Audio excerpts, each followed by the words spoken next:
Hey everybody, Father Edward Looney here, and you are tuning in to another edition of Father Edward Visits. And typically, Father Edward visits religious places. I visit shrines, and I bring you along with me so that I can share those places with you. Today, I just want to share with you a reflection and also then share with you some of the images that I came across during a recent visit that I made to the National Gallery of Art in Washington, D.C. I had a free afternoon and was trying to figure out what to do while I was here in DC. And I said, well, let's go to an art museum. Looked it up, found the National Gallery of Art. I walked there.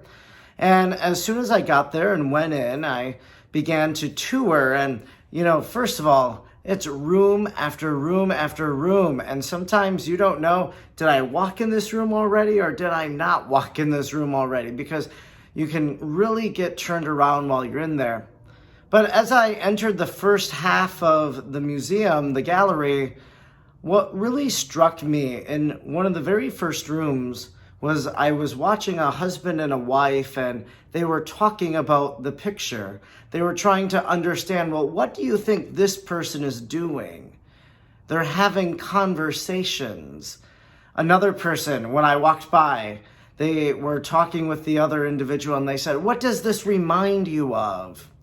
Another person, another conversation. What do you think this is?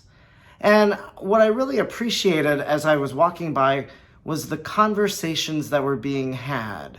That artwork was leading them into a deeper conversation about other aspects. And one of the things, too, you realize as you walk around from room to room, you look at the different images. Well, there are some portraits that were done many, many hundreds of years ago.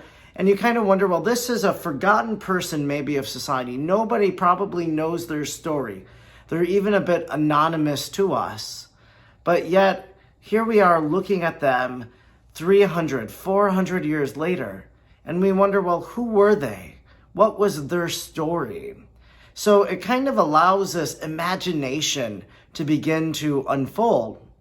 And then thirdly, another aspect kind of just in the secular sense that I noticed was that you needed to know a little bit of history.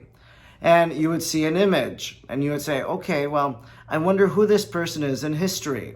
And then you would look that person up. You'd look up the artist or the historical situation in the era in which they were painting. Now, once I got done viewing the secular side of the artwork that was on the one half of the museum, of the gallery, well, then I went to the other side, and as soon as I looked to the right, I was taken away because I realized that I hadn't seen any religious art, and I'm a man of faith, I'm a priest, and so I said, well, where is the religious art? And I looked to the right, and there it is, stunning, all of the depictions that you see. And as I was walking then, entering in this area, first of all, the very first room I entered was a room with all of the different images of the Blessed Mother, and being a Marian theologian, I loved that. And so I began taking pictures of all the different images of Mary. I was like a kid in a candy shop. I loved it, okay? So what I began to realize, though, in that very moment, as I was looking around as a person of faith, I was able to appreciate these things. But think about all of the people that come to the National Gallery of Art. They are believers and unbelievers. They are Christians and Muslims and Jews. They come from all different faith perspectives. But here they are, all passing by these different faith images, and they're trying to understand. They try to appreciate. And they might not know everything that we believe about the Blessed Virgin Mary. They might look at that tomb and Mary rising above the tomb and be like, well, what is the Assumption of Mary? What is the presentation? That was another image.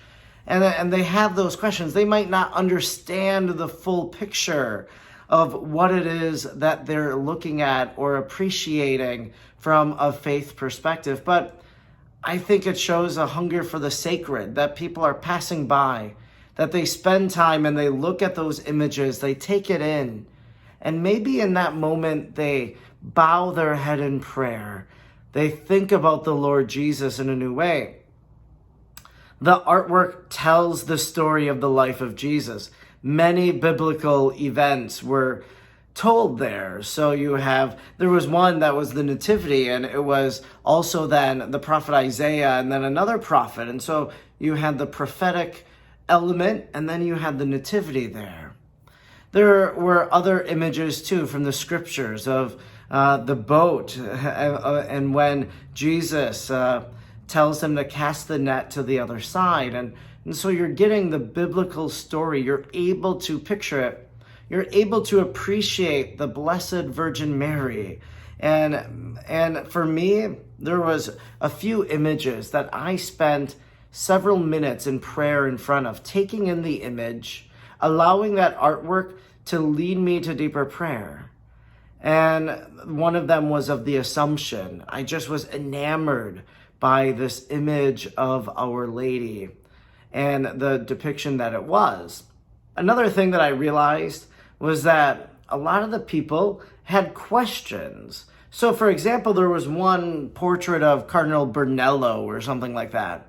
And I heard them talking, well, who is this cardinal? Why is he significant? Why is there a piece of artwork here? Why did they feel the need to depict him and paint him and to share him? So now again, this cardinal, I looked him up, he lived in the 1500s. So we're looking at this almost 600 years removed from his death. Why is he important? And as I took in some of the images, I began to have questions myself. And here I am, a person of faith, a learned individual, but yet I was asking certain questions. One of them I kept seeing over and over again, and I think the paintings were from the 1400s. There were 3 or 4 different artists that were depicting Mary, and then they would put St. Jerome and St. Bernardine of Siena on either side of the Blessed Mother. And so I asked the question internally. I said, well, what is going on with St. Jerome? Why is he depicted here? Now, I have a good hunch that St. Jerome was being depicted in these paintings because of the perpetual virginity of Mary, and he was a great defender of what we call the tripartite virginity of Mary, before, during, and after the birth of Christ.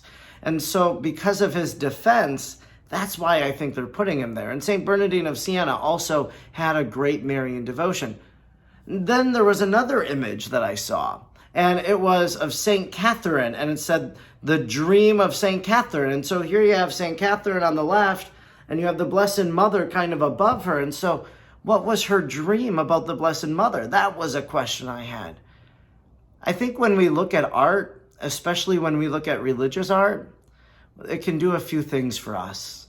The first thing, allow it to move you to prayer. Take artwork, find art depictions of the different mysteries of the Rosary, for example. Use those images then to lead you into a deeper meditation on that mystery of the Rosary. Allow artwork to make you ask questions. Well, why is this the case? Why would this be depicted?